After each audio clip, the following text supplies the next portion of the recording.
Hello everyone, स्वागत है आप सभी लोगों का शिक्षा फॉर नौकरी में। इस वीडियो लेक्चर में हम लोग डिस्कस करने वाले हैं उत्तराखंड टेट के लिए हिंदी की लैंग्वेज को हम डिस्कस करने वाले हैं। पेपर 1 एंड पेपर 2 दोनों के लिए रहेंगी लैंग्वेज 1 या लैंग्वेज 2, जिसमें भी आपने हिंदी का ऑप्शन चूज़ किया है वहाँ पर ये क्वेश्चन आप लोगों के लिए काफ़ी इंपॉर्टेंट होने वाले। सेशन बहुत ही यूजफुल रहेगा। पेपर 1 एंड पेपर 2 दोनों की बात कर रहे हैं, चाहे आपने भाई लैंग्वेज 1 में हिंदी ऑप्ट किया हो, ठीक है, या फिर आपने लैंग्वेज 2 में हिंदी लिया हो, ठीक है, दोनों में से कहीं भी आपने किसी भी लैंग्वेज में हिंदी जो लिया है उसके लिए ये वीडियो बहुत ज़्यादा इंपॉर्टेंट है। पेपर 1 और पेपर 2 दोनों के लिए ही बात कर रहे हैं, बहुत इंपॉर्टेंट सेशन रहने वाला है। वीडियो को लास्ट तक देखना। भाई यहाँ पे बात करूँ अगर सारी चीज़ों की तो वो आपको टेलीग्राम पर मिल जाएंगी। शिक्षा फॉर नौकरी को आप टेलीग्राम पर कनेक्ट कर सकते हैं। काफ़ी इंपॉर्टेंट सेशन रहने वाला है, तो वीडियो को मिस मत करना, लास्ट तक ही इसमें रहना। स्टार्ट करते हैं अपने आज के सेशन को क्वेश्चन नंबर 1 से। देखो डिटेल में देखेंगे सारे क्वेश्चन को और समझेंगे भी। ऐसा ही नहीं है कि भाई आंसर करके और इसको मिस कर देंगे। जहां तक पॉसिबल होगा कॉन्सेप्ट निकालने की कोशिश करेंगे, यहां से समझने की कोशिश करेंगे। तो क्वेश्चन नंबर 1 बोलता है हिंदी के लिए दिया गया वाक्य किस प्रकार का वाक्य है, ये आपको ज्ञात करना है। रमन ने घर का काम खत्म किया और खेलने चला गया। तो इस वाक्य का में पूछा गया है कि किस प्रकार का वाक्य है ये। ऑप्शन बोलता है मिश्र वाक्य है, सरल वाक्य है, संयुक्त वाक्य है या फिर आज्ञा वाचक वाक्य है। तो देखो इस प्रकार के प्रश्न ही पूछे जाएंगे। प्रीवियस ईयर भी हिंदी का कराने वाला हूँ, इंग्लिश का भी प्रीवियस ईयर आएगा उत्तराखंड टेट के लिए, तो इसीलिए बोल रहा हूँ चैनल को सब्सक्राइब करके रखो। आपके पास में नोटिफिकेशन आता रहेगा, वीडियोस आती रहेंगी। लाइव सेशन भी कंटिन्यू है। आज हम अपना लाइव सेशन नहीं कर पाए, लेकिन नेक्स्ट लाइव सेशन आपका 8 PM पर देखने के लिए मिलेगा आपको। वापस आते हैं क्वेश्चन नंबर 1 पे कि राम ने घर का काम खत्म किया और खेलने गया। ये किस प्रकार का वाक्य है भाई? ये संयुक्त वाक्य है। तो देखो ये वाक्य के जो प्रकार होते हैं उसमें ये संयुक्त वाक्य है। देखो कितने प्रकार होते हैं, मिश्र वाक्य होता है, सरल वाक्य होता है, संयुक्त वाक्य होता है और आज्ञावाचक वाक्य होता है। ये इतनी सारी संज्ञाएं दी गई हैं वाक्य की। अब बात करते हैं कि भाई संयुक्त वाक्य क्या होते हैं, इसके बारे में बात कर लेते हैं। तो देखो भाई जो संयुक्त वाक्य होते हैं उसमें 2 से अधिक वाक्यों की प्रधानता होती है। संयुक्त मतलब क्या होता है? जोड़ा होता है, किसी चीज़ को कंबाइन करना, जोड़ना, ठीक है। तो 2 या 2 से अधिक वाक्यों को जब कंबाइन किया जाता है, जोड़ा जाता है, तो वहाँ पर क्या होता है? संयुक्त वाक्य हो गया। जैसे राम ने घर का काम खत्म किया और खेलने गया, तो क्या हो गया? और लगाकर यहाँ पर एक सेंटेंस ये है, रमन ने, राम बोल रहा हूँ मैं इसको, रमन ने घर का काम खत्म किया और खेलने चला गया या खेलने लगा। तो क्या हो गया? यहाँ पर 2 वाक्यों को एक साथ जोड़ा गया है, ठीक है। तो उससे क्या होता है? देखो 2 या 2 से अधिक उपवाक्य भी हम यहाँ से बोल सकते हैं, इनको हम उपवाक्य भी बोल सकते हैं। 2 या 2 से अधिक उपवाक्य को मिलाकर जब हमारा एक वाक्य बनता है तो उसको हम क्या बोलते हैं? संयुक्त वाक्य बोला जाता है। बात क्लियर हो गई भाई? ऐसे देखो इन सारे संयुक्त वाक्यों में हमें क्या होता है कि कुछ सपोर्टिंग वर्ड का इस्तेमाल करना होता है जो दोनों सेंटेंस को जोड़ता है। जैसे हमने यहाँ क्या किया है? और का इस्तेमाल किया है। बात क्लियर हो गई है? इसके अलावा हम क्या कर सकते थे? अथवा वर्ड का भी इस्तेमाल कर सकते थे या फिर इसलिए वर्ड का भी इस्तेमाल कर सकते थे। तो ये कुछ वाक्यों को जोड़ने के लिए जो शब्द हैं, ये संयुक्त वाक्यों को, यानी कि उपवाक्यों से मिलकर जो वाक्य बनता है उसको संयुक्त वाक्य बोलते हैं। और 2 उपवाक्यों को जो जोड़ रहा है, ठीक है, उसको हम क्या बोल रहे हैं भाई? इनको हमें बोला जाता है भाई, जैसे जो और हो गया हमारे पास में शब्द, अथवा हो गया और इसलिए हो गया, ठीक है, या फिर हो गया, फिर लिख रहा हूँ, किर नहीं लिख रहा हूँ यहाँ पे, फिर हो गया, ठीक है, अतः हो गया। तो ये सब शब्द क्या हैं? जो 2 उपवाक्यों को कनेक्ट कर रहे हैं, जोड़ने का काम कर रहे हैं। आई होप क्लियर हो गया होगा। अब देखो बात करते हैं सरल वाक्य। अब सरल वाक्य क्या क्या होते हैं ये और देख लेते हैं। तो देखो ऐसे वाक्य होते हैं, सरल वाक्य जो होते हैं, ऐसे वाक्य होते हैं जिनकी रचना या जिनमें एक ही क्रिया होती है और एक ही कर्ता होता है। तो ऐसे वाक्यों को हम क्या बोलते हैं? सरल वाक्य बोलते हैं। बिल्कुल आसान शब्दों में समझ लो कि क्रिया करने वाला भी एक है और कर्ता भी एक है, ठीक है। क्रिया भी एक ही हो रही है और करने वाला भी एक ही है। क्रिया और कर्ता दोनों ही अगर एक ही होंगे जिस वाक्य में, ठीक है, यानी कि उद्देश्य और विधेयक, उद्देश्य जिस भी वाक्य में उद्देश्य और विधेयक, क्या होता है, एक ही होता है, वे वाक्य क्या कहलाते हैं, सरल वाक्य कहलाते हैं। मिश्र वाक्य समझ में आ गया, सरल वाक्य समझ में आ गया। अब हम बात करते हैं मिश्र वाक्य की। संयुक्त वाक्य हमने समझ ही लिया है, ठीक है। तो देखो मिश्र वाक्य की रचना क्या होती है, एक या एक से अधिक साधारण वाक्यों को जोड़कर बनाया जाता है। ध्यान देना क्या बोल रहा हूं मैं, ठीक है।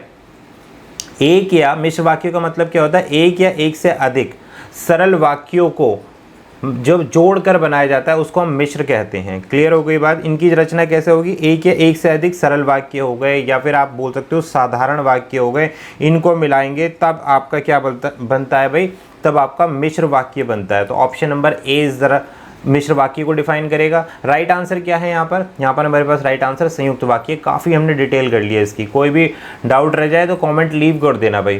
क्वेश्चन नंबर 2 बोलता है दिए गए शब्द का समास आपको ज्ञात करना है कि समास क्या है। क्वेश्चन नंबर 2 के लिए पूछा गया यथाशक्ति में कौन सा समास इस्तेमाल हुआ है, तत्पुरुष समास, द्विगु समास, कर्मधारय समास या अव्ययी भाव समास। तो भाई देखो समास क्या होता है ये आपको पता होना चाहिए, ठीक है।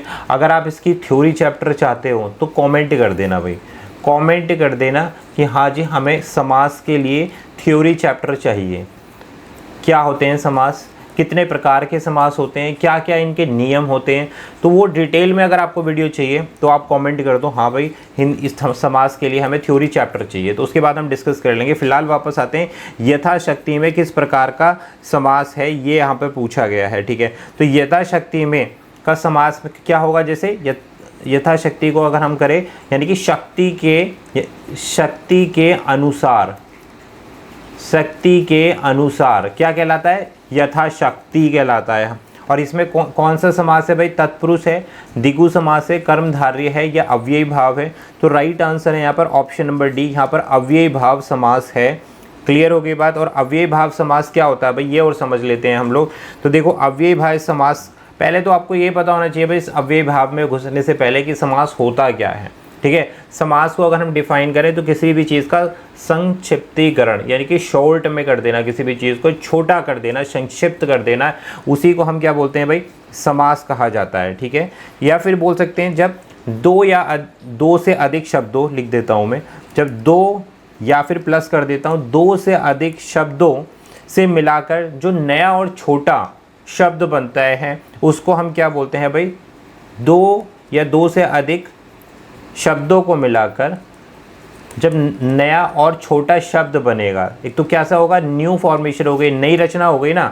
जब दो शब्दों से मिलाकर कोई छोटा शब्द बना रहा है और नया शब्द बना रहे हैं तो वो क्या करा रहा है हमारे पास, वो उसे ही हम बोल रहे हैं, उसे ही हम समास बोल रहे हैं, ठीक है। क्लियर हो गई बात। अब हम बात कर रहे हैं समास के प्रकार में अव्ययी भाव समास की। यथाशक्ति में क्या है, शक्ति के अनुसार। तो अब देखो अव्ययी भाव समास में क्या होता है, पहला शब्द जो है वो अव्यय होता है। पहला शब्द क्या होता है भाई, अव्यय होता है अव्ययी भाव समास में। क्लियर हो गई बात। और बाद का शब्द क्या होता है भाई, बाद का शब्द होता है संज्ञा। बाद का शब्द क्या है, संज्ञा। पहला शब्द अव्यय और बाद का शब्द हो गया हमारा संज्ञा। वहाँ से क्या मिल के आ रहा है हमारे पास, अव्ययी भाव समास आ रहा है। जैसे यथाशक्ति में जो यथा शब्द है, यहाँ पर अगर हम इसको ब्रेक डाउन करें, नीचे लिख लेते हैं, यथाशक्ति में अगर हम यथा को ब्रेक डाउन करें तो यहाँ पर यथा क्या है, यथा आपका हो गया अव्यय, ठीक है भाई। और शक्ति क्या हो गया यहाँ पे, शक्ति क्या हो गया, शक्ति हो गया संज्ञा। बात क्लियर हो रही है भाई। यथाशक्ति को हमने किस प्रकार से समझा, अव्ययी भाव समास है। और अव्ययी भाव समास में पहला शब्द क्या होता है, अव्यय होता है, और दूसरा शब्द क्या होता है, संज्ञा होती है। तो यथाशक्ति में पहला शब्द यथा शब्द है तो वो अव्यय हो गया और शक्ति क्या हो गई हमारे पास, संज्ञा हो गई। समास की बात करें तो क्या है, संक्षिप्तीकरण कहलाता है। दो या दो से अधिक शब्दों को शॉर्ट में एक नया शब्द बनाएंगे, छोटा शब्द बनाएंगे, जब दो या दो से अधिक शब्द मिलकर, तो वो हमारा समास कहलाएगा। क्लियर हो गई होगी आई थिंक बात। नेक्स्ट पढ़ेंगे भाई क्वेश्चन नंबर 2 के बाद यहाँ पर 5 लिखा गया, बट ये 5 नहीं है भाई, यहाँ पर क्वेश्चन नंबर आएगा हमारे पास थर्ड को हम डिस्कस कर रहे हैं। यहाँ पर चिन्हों के बारे में आपसे पूछा गया, यार यहाँ पर 5 नहीं है, उसको थर्ड कर लेना। अब यहाँ पर चिन्ह दिए गए चिन्हों में से आदेश चिन्ह कौन सा है ये आपको बताना है। तो देखो यहाँ पर ऑप्शन ए है, बी है, सी है या फिर ऑप्शन नंबर डी है। आदेश चिन्ह का आपको यहाँ पर पहचान करनी है। तो देखो इसी प्रकार के क्वेश्चन आपके यूटेट पे पूछे जाएंगे। तो यहाँ पर ऑप्शन नंबर सी जो है ये क्या है भाई, दो इस तरीके से सेमी कॉलन लगा के और एक डैश लगा दिया जाएगा। तो ये जो चिन्ह आपको दिया गया इसको हम क्या बोलते हैं, आदेश चिन्ह बोलते हैं। आदेश चिन्ह क्या होता है भाई, किसी भी प्रकार के क्रम संख्या को जब हम प्रदर्शित करते हैं तो उससे पहले हम इस चिन्ह का इस्तेमाल करते हैं। जैसे लिंग कितने प्रकार के होते हैं, हमने क्वेश्चन में पूछा लिंग बताओ भाई आप कितने प्रकार के होते हैं, तो हमने कहा लिंग भाई 2 प्रकार, क्रमशः 2 प्रकार के होते हैं। उसके बाद हम क्या करेंगे, आदेश चिन्ह का प्रयोग करेंगे। अब इसके बाद सीरियलाइजेशन या श्रेणीबद्ध जिसको हम लिखते हैं, तो पहला लिंग कौन सा है तो हम मार्क कर देंगे। जैसे हमने कह दिया भाई पुल्लिंग हो गया, ठीक है। दूसरा लिंग क्या हो गया, हमने बोल दिया भाई स्त्रीलिंग हो गया। तो हमने क्या कर दिया भाई, अब देखो हमने क्या किया, यहाँ पर लिख दिया लिंग 2 प्रकार के होते हैं, उसके बाद ये कॉलन लगा दिया और उसके बाद हमने क्या कर दिया, दोनों को सीरीज में लिख दिया कि पहला हो गया पुल्लिंग, दूसरा हो गया स्त्रीलिंग। तो ये हो गई बात। तो इसे हम क्या बोलते हैं भाई, इसको आदेश बोला जाता है। क्लियर है, उदाहरण के लिए मैंने आपको बता ही दिया है, बात क्लियर। नेक्स्ट बढ़ते हैं क्वेश्चन नंबर 4 के साथ में। निर्देश दिया गया दिए गए शब्द का पर्यायवाची शब्द ज्ञात करना है। तो कोविद शब्द का पर्यायवाची बताना है आपको। पताका होता है, विद्वान होता है, तुरंत होता है या फिर बेरहम होता है। तो देखो पर्यायवाची भी आएंगे आपके पास विलोम शब्द भी आएंगे, समास भी आएगा आपके पास, संधि भी आएगा, और जितने प्रकार के मैं यहाँ पर क्वेश्चन डाल रहा हूँ ये सारे टॉपिक्स हैं आपके, तो क्वेश्चन को मिस मत करो, सारे टॉपिक भी साथ साथ बता रहा हूँ। तो देखो कोविद शब्द का पर्यायवाची शब्द पूछा है, तो कोविद शब्द का पर्यायवाची शब्द है यहाँ पर ऑप्शन नंबर बी, विद्वान, ठीक है, या फिर ज्ञानवान भी बोल सकते हैं या फिर पंडित भी बोल सकते हैं। तो ये सारे क्या हैं भाई, पर्याय हैं कोविद शब्द के। आई होप आपको क्लियर हो गया होगा, ठीक है। नेक्स्ट बढ़ेंगे क्वेश्चन नंबर 5 के साथ में। दिए गए वाक्यों में किस प्रकार का पुरुष है, ज्ञात करो भाई। वह क्रिकेट बहुत अच्छा खेलता है, तो इसमें कौन सा पुरुष है, मध्य पुरुष है, उत्तम पुरुष है, अन्य पुरुष है या फिर निजवाचक पुरुष है। तो यहाँ पर क्या पूछा गया, दिए गए वाक्य में किस प्रकार का पुरुष है।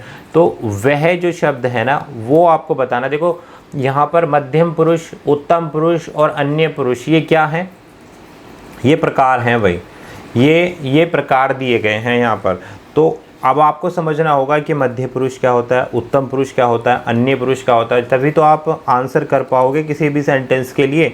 तो देखो भाई यहाँ पर अगर सीधी सी बात करी जाए तो सर्वनाम का इस्तेमाल हुआ है यहाँ पर, ठीक है। यहाँ पर सर्वनाम का प्रयोग हुआ है, और सर्वनाम आपको पता है कहाँ इस्तेमाल किए जाते हैं, वे शब्द जो संज्ञा की विशेषता बताते हैं तो वो क्या कहलाते हैं, सर्वनाम कहलाते हैं। तो यहाँ वह क्या है, वह एक प्रकार का यहाँ पर सर्वनाम है। अब देखो यहाँ पर जो सर्वनाम के प्रकार में एक सर्वनाम होता है पुरुषवाचक सर्वनाम, ध्यान देना, पुरुषवाचक सर्वनाम, ये सर्वनाम के प्रकार में से एक प्रकार आता है हमारे पास पुरुषवाचक सर्वनाम। अब पुरुषवाचक सर्वनाम के जब हम प्रकार करेंगे, अब इसको भी हम डिफाइन करेंगे यानी कि आगे तोड़ेंगे, तो इसके प्रकार 3 होते हैं, तीन प्रकार होते हैं इसके। पहला कौन सा है, मध्य पुरुष होता है, दूसरा क्या है यहाँ पर उत्तम पुरुष आ गया, और तीसरा हमारे पास क्या आ जाता है भाई, तीसरा आ जाता है यहाँ पर अन्य पुरुष आ जाता है। तो अब आप बात समझो कि सर्वनाम से बात यहाँ पर शुरू हुई है,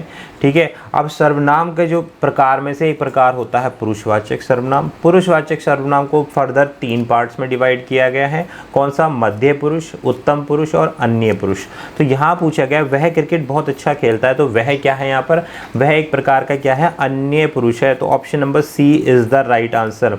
अब अन्य पुरुष क्या होता है, अब आप ये समझेंगे। तो देखो भाई जिसमें क्या होता है, तीसरे आदमी के बारे में बात होती है। क्या, अब वह कौन है, वह बहुत अच्छा क्रिकेट खेलता है, तो वह क्या हो गया यहाँ पर, वो अन्य हो गया, किसी और थर्ड पर्सन के बारे में बात की जा रही है यहाँ पर। तो इसी को हमने यहाँ पर रिप्रेजेंट किया, और इसको रिप्रेजेंट करने के लिए क्या होता है, यह का इस्तेमाल भी कर सकते हैं, वह का इस्तेमाल भी कर सकते हैं, ये भी बोल सकते हैं, वे भी बोल सकते हैं। तो इन वर्ड्स का जब हम यूज़ करते हैं तो आप समझ जाओ किसी थर्ड पर्सन के बारे में बात हो रही है, यह, वह, ये, वे। तो ये क्या कहलाता है भाई, अन्य पुरुष कहलाते हैं, ठीक है। जिसमें तीसरे के बारे में श्रोता और सुनने वाला भी और बोलने वाला भी, अगर किसी थर्ड पर्सन के बारे में बात कर रहा है तो वो क्या हो गया, अन्य पुरुष हो गया। जैसे आप हैं और मैं हूँ, और हम किसी के थर्ड पर्सन के बारे में बात कर रहे हैं तो हम क्या बोलेंगे, वह। मैं आपसे कह रहा हूँ, मैं बोल रहा हूँ, आप सुन रहे हो, तो वह क्या है यहाँ पर, वह क्रिकेट बहुत अच्छा खेलता है, तो वो थर्ड पर्सन हो गया। तो इसीलिए यहाँ पर अन्य पुरुष का इस्तेमाल किया गया। बात करें अगर हम मध्य पुरुष क्या होता है, इसके साथ साथ अगर हम बात करें उत्तम पुरुष क्या होता है, तो इन चीज़ों को भी एक बार देख लेते हैं भाई, क्योंकि काफ़ी ज़रूरी हो जाता है। सर्वनाम से उठा है ये टॉपिक, और पुरुषवाचक सर्वनाम के प्रकार पे हम डील कर रहे हैं। राइट आंसर यहाँ पे क्या था, अन्य पुरुष था ऊपर दिए गए सेंटेंस के लिए। ठीक है, उत्तम पुरुष में क्या होता है भाई, ऐसा सर्वनाम या जिस सर्वनाम, ध्यान देना यहाँ पे, जिस सर्वनाम का प्रयोग, ध्यान दो, जिस सर्वनाम का प्रयोग बात करने वाले करते हैं, यानी कि कोई बात कर रहा है, बात कहने वाले के लिए हो। कहने का मतलब है किसके बारे में हम बात कर रहे हैं, हम उत्तम पुरुष के बारे में बात कर रहे हैं। उत्तम पुरुष में क्या होगा, जिस सर्वनाम का प्रयोग बात करने वाले के लिए प्रयोग किया जाता है तो वो क्या कहलाता है, हमारे पास उत्तम पुरुष कहलाता है। जैसे हो गया मैं, इसके लिए हो गया मैं या फिर हम। ठीक है, जिस सर्वनाम का प्रयोग बात करने वाले के लिए, कौन बात कर रहा है, जैसे मैं बात कर रहा हूँ या फिर हम बात कर रहे हैं, हम भी इस्तेमाल हो सकता है, तो वहाँ पर कौन सा पुरुष होगा, वहाँ पर उत्तम पुरुष आता है आपका। ठीक है, और मध्यम पुरुष कहाँ होता है, नीचे समझते हैं। जिस सर्वनाम का प्रयोग उसके लिए हो, किसके लिए, किसी और व्यक्ति के लिए हो। एक होता है भाई तीसरे व्यक्ति के लिए, मैं यहाँ पर लिख देता हूँ उत्तम, उत्तम पुरुष हमारा हो चुका है। इसके बाद आता है हमारे पास मध्यम पुरुष आता है। अब मध्यम पुरुष में क्या होता है, जिस सर्वनाम का प्रयोग उसके लिए हो जिसकी कोई बात कही जाती है, किसी के बारे में, किसी के बारे में बात कही जा रही है, बात कही जा रही है, तो वो क्या हो गया यहाँ पर, मध्यम पुरुष हो गया। देखो समझो, वर्ड से ही क्लियर हो रहा है। सर्वनाम में पहले अन्य पुरुष के बारे में बोला गया था। पुरुषवाचक सर्वनाम के 3 प्रकार में पहला जो प्रकार आता है उसमें बोला गया है भाई अन्य पुरुष। अन्य पुरुष यानी कि थर्ड पर्सन, सुनने वाला, श्रोता और बोलने वाले के अलावा जो तीसरा पर्सन हो गया, उसके बारे में बात आती है। मध्यम पुरुष ले लो, चलो मध्यम पुरुष यानी कि किसी के बारे में बात की जाए, तो यानी कि जो द्वितीय पुरुष हो गया उसके बारे में बात की जा रही है, तो वो मध्यम पुरुष की श्रेणी में आ गया। उत्तम पुरुष में क्या बताया था मैंने भाई, जिसके बारे में बात की जाती है तो वो क्या कहलाता है, उत्तम पुरुष कहलाता है। ठीक है, बात कहने वाले के लिए हो, जैसे मैं या हम। उत्तम पुरुष में क्या है, जो बोल रहा है। ठीक है, मध्यम पुरुष में क्या है, जैसे कोई श्रोता है वो सुन रहा है। और अन्य पुरुष में क्या है, समझ जाओ आपको, तीसरा व्यक्ति जो हो गया। तो तीन पुरुष हैं, मैं श्रोता हो गया और बोलने वाला हो गया या फिर सुनने वाला श्रोता हो गया और एक अन्य पुरुष हो गया। तो इसी में चीज़ें चल रही हैं। अन्य में थर्ड पर्सन और जो सुनने वाला हो गया उसके लिए हमने बोल दिया मध्यम पुरुष, और उत्तम पुरुष जो बात कहने वाला है, जो अपनी बातों को रख रहा है, जैसे मैं हो गया या फिर हम हो गए। काफ़ी मतलब डिटेल में मैंने इसको डिस्कस कर लिया है। क्वेश्चन 6 पर पहुँचते हैं। नेक्स्ट देखिए, दिए गए वाक्यों में किस विराम चिन्ह का उपयोग किया जाता है कि उनकी पहचान की जाए। वह दूर से बहुत दूर आ रहा है। समझो को सेंटेंस को, वह दूर से बहुत दूर आ रहा है। दिए गए वाक्य में किस विराम चिन्ह का प्रयोग किया गया, यानी कि यहाँ पर लास्ट में हम कौन सा विराम चिन्ह का इस्तेमाल करेंगे। इसका ए का करेंगे, बी का करेंगे, सी का करेंगे या फिर डी का करेंगे। तो हम क्या कौन से क्वेश्चन पर डिस्कस कर रहे हैं भाई, क्वेश्चन नंबर 6 आ गया है। तो 6 के लिए राइट आंसर क्या, ऑप्शन नंबर डी। यहाँ पर एक कॉमा लगा है और एक पूर्ण विराम लगा है। तो देखो आपको पता है कॉमा है यहाँ पे ये, और ये क्या है, जो सिंगल है वो पूर्ण विराम हो गया। ठीक है, पूर्ण विराम का इस्तेमाल हो गया यहाँ पर। तो देखो क्या बोला गया, वह दूर से, बहुत दूर से आ रहा है, पार्ट क्रिया हो गई, तो ये हो गया पूर्ण विराम हो गया। देखो अलग अलग प्रकार के चिन्हों का इस्तेमाल किया जाता है किसी भी वाक्य को पूरा करने के लिए या वाक्य को प्रदर्शित करने के लिए। अब वाक्य की प्रकृति क्या है, ये उस पर निर्भर करेगा कि कौन सा चिन्ह का इस्तेमाल किया जाएगा। अर्धविराम का इस्तेमाल किया जाएगा, यानी कि सेंटेंस अभी आधा खत्म हुआ है। पूर्ण विराम का इस्तेमाल किया जाएगा, यानी कि सेंटेंस पूर्ण रूप से कंप्लीट हो चुका है। या फिर थोड़ा सा ठहराव दिया जाएगा, जैसे कि यहाँ कॉमे का इस्तेमाल भी किया गया और पूर्ण विराम का इस्तेमाल भी किया। वह बहुत दूर से, तो यहाँ दूर से, यहाँ पर फिर बहुत दूर से आ रहा है, तो यहाँ क्या लग जाएगा, विराम लग जाएगा। तो इस प्रकार से हम इन चिन्हों का इस्तेमाल करते हैं। नेक्स्ट बढ़ेंगे, क्वेश्चन नंबर आता है हमारे पास 7। निम्नलिखित में से कौन सा शब्द देशज शब्द कहलाता है। देखो इस प्रकार के शब्दों आपको क्वेश्चन देखने के लिए मिलेंगे कि देशज शब्द कौन से होते हैं,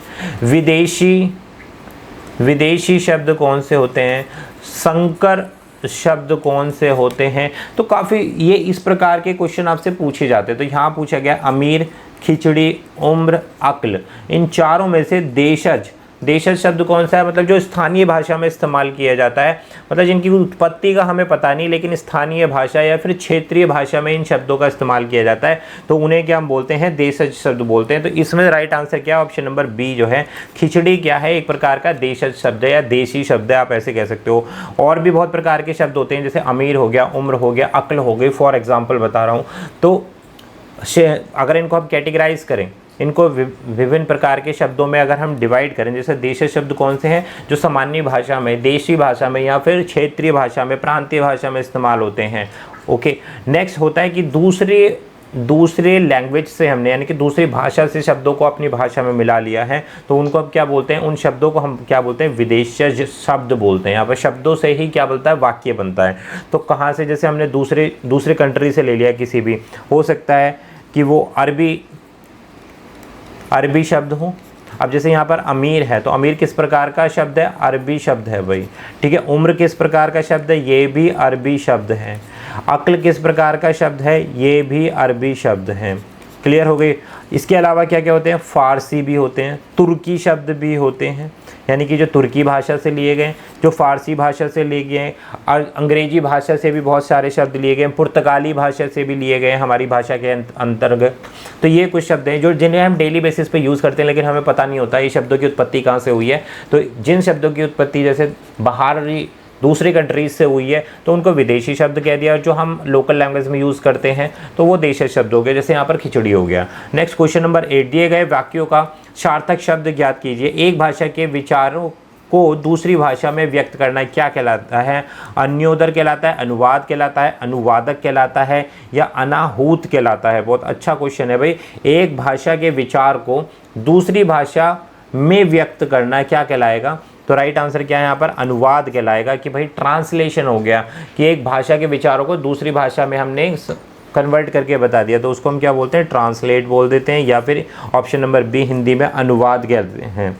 ठीक है, तो अनुवाद करने वाले को हम क्या बोलते हैं भाई, देखो दूसरी भाषा में व्यक्त करना, यानी कि एक जैसे इंग्लिश को हम ट्रांसलेट कर रहे हैं हिंदी में, या हिंदी को हम क्या कर रहे हैं, ट्रांसलेट कर रहे हैं इंग्लिश में कर रहे हैं, यानी कि एक भाषा को दूसरी भाषा में व्यक्त करने के लिए अनुवाद कहलाता है। ठीक है, अनुवादक क्या कहलाता है, वो व्यक्ति जो अनुवाद करता है क्या कहलाता है भाई, अनुवादक कहलाता है। ठीक है, अब बात करें हम अनाहूत, भाई ये आप कमेंट करके बता दो भाई क्या होता है अनाहूत। काफ़ी इंपॉर्टेंट शब्द है ये पूछा जा सकता है, आप कमेंट में भी कर सकते हो और कहोगे तो मैं ही बता दूंगा इसे, है ना। देखो, ऐसे व्यक्ति जिसको न्योता ना गया हो या जिसको निमंत्रण ना गया हो, तो वो कहलाता है अनाहूर कहलाता है। ठीक है, निमंत्रण नहीं, जिसको नियंत्रित नहीं किया जा सकता। ठीक है, ये होता है यहाँ पर जिसको अनाहूत। देखो यार, इसको देखेंगे, थोड़ा सा मुझे कन्फ्यूज़न हो गया है यहाँ पर, तो इसलिए हम इसको अभी बाद में बात करेंगे। देखो, अब बात करें अगर हम ऑप्शन नंबर ए की, अन्योदर, इसको मैं पिन कर दूंगा कमेंट में, ऑप्शन नंबर डी को मैं कमेंट में पिन कर दूंगा। अनुवादक आपको पता चल गया, अनुवाद आपको पता चल गया। अन्योदर क्या होता है, वह व्यक्ति जो किसी और की संतान हो या किसी और से पैदा होता है, तो उसको हम क्या बोलते हैं, अन्योदर बोलते हैं, यानी कि दूसरी माता से जिसने जन्म लिया होता है, या दूसरी माता के उदर से उत्पन्न अगर किसी का कोई भाई है, तो वो क्या कहलाता है, अन्योदर कहलाता है। रिलेशन भी तो डेवलप होगा, भाई की बात की जा रही है कि किसी और माता से जन्म लिया गया कोई भाई क्या कहलाएगा, अन्योदर कहलाएगा। बात क्लियर है। बात करें अगर हम अनाहूत की, तो देखो जिसे निमंत्रित नहीं किया गया हो, वो क्या कहलाएगा, अनाहूत कहलाएगा। ये है इसका राइट आंसर। नेक्स्ट तो बढ़ते हैं क्वेश्चन नंबर 9 के लिए। दिए गए वाक्यों का काल आपको ज्ञात करना है। महादेवी वर्मा ने संस्मरण लिखे थे, कौन सी उस काल में लिखे थे, संदिग्ध भूतकाल में लिखे थे, अपूर्ण भूतकाल में लिखे थे, सामान्य काल में लिखे थे, या पूर्ण भूतकाल में लिखे थे। तो महादेवी वर्मा आपको पता है कौन है। अब इन्होंने जो संस्मरण लिखे हैं वो संदिग्ध भूतकाल में है, अपूर्ण भूतकाल में है, सामान्य भूतकाल है। भूतकाल की भी इन्होंने यहाँ पर श्रेणियों में इसको डिवाइड कर दिया है, तो राइट आंसर है पूर्ण भूतकाल में लिखे हैं जो दिया गया वाक्यांश है वो पूर्ण भूतकाल में दिया गया है। नेक्स्ट क्वेश्चन आता है 10, व्यंजन संधि का उदाहरण आपको बताना है। क्या है? उच्चारण है, निष्फल है, नरेश है या फिर व्यू है। तो व्यंजन संधि आपको चूज करनी है। मैं आपको बताया रहा था समास हो गया, संधि हो गया, ये वाले टॉपिक्स आपको हिंदी में कवर अप करने ही करने। इसके अलावा मैंने जितने भी पॉइंट्स कवर अप किए हैं वो सारे क्या अलग अलग टॉपिक से ही आते हैं जो यूटेट के लिए काफ़ी इंपॉर्टेंट है। भाई ये चीज़ें हमें डिस्कस करनी है। इसके साथ साथ हिंदी की पैडागोजी तो हम ऑलरेडी डिस्कस कर लेंगे, पैडागोजी की टेंशन मत करना। ऑलरेडी पैडागोजी CDP के लिए काफ़ी क्लासेस करा चुका हूँ, हिंदी के लिए आप लोगों के लिए क्वेश्चन ले आया हूँ। इसके साथ साथ मॉक टेस्ट आपके चल ही रहे हैं, प्रीवियस ईयर भी मैंने स्टार्ट कर रखे हैं। तो यहाँ पर अगर हम बात करें भाई तो राइट आंसर क्या होगा? उच्चारण जो है व्यंजन संधि का एक उदाहरण है। अब संधि क्या है? दो वर्णों के मेल से परस्पर होने वाले विकार को क्या कहा जाता है? संधि कहा जाता है। यानी कि दो वर्ण हैं, उनका मेल करा दो, उससे जो विकार उत्पन्न होगा या उससे होने वाले विकार को हम क्या बोल रहे हैं? तो उसको हम बोलेंगे संधि बोलेंगे। तो यहाँ पर भाई देखो कौन सी संधि है? व्यंजन संधि है। इसमें क्या हो रहा है? ता प्लस चा, ठीक है। जब ता का मेल चा से हो रहा है तो यहाँ क्या उत्पन्न हो रहा है? व्यंजन संधि उत्पन्न हो रही है। व्यंजन संधि में क्या होता है? व्यंजन संधि के साथ क्या होता है भैया? देख लो, स्वर या व्यंजन, ध्यान देना, स्वर या व्यंजन के मेल को व्यंजन संधि कहा जाता है। किसके साथ? व्यंजन के साथ में। ध्यान दो, पूर्ण करने दो मेरे को इसको। व्यंजन के साथ में जब हम क्या करेंगे? स्वर या व्यंजन के मेल को क्या बोला जा रहा है यहाँ पर? व्यंजन संधि बोला जाता है। जैसे यहाँ पर उच्चारण में मैंने आपको बताया ता प्लस चा को किया है यहाँ पर, तो व्यंजन संधि का इस्तेमाल हुआ है। व्यंजन के साथ में या तो स्वर जुड़ रहा है या फिर व्यंजन जुड़ रहा है तो क्या कहलाएगा? व्यंजन संधि कहलाएगा। और संधि 3 प्रकार की होती हैं, आपको पता होना चाहिए संधि के प्रकार। पहला आता है आपके पास स्वर संधि, दूसरा आता है व्यंजन संधि और तीसरा क्या आता है भैया? विसर्ग संधि। विसर्ग, स्वर हो गया, व्यंजन संधि, 3 प्रकार की संधियाँ हो गई। इनको आगे भी कैटेगराइज किया गया, यानी कि इनको और भी डिवाइड किया गया है।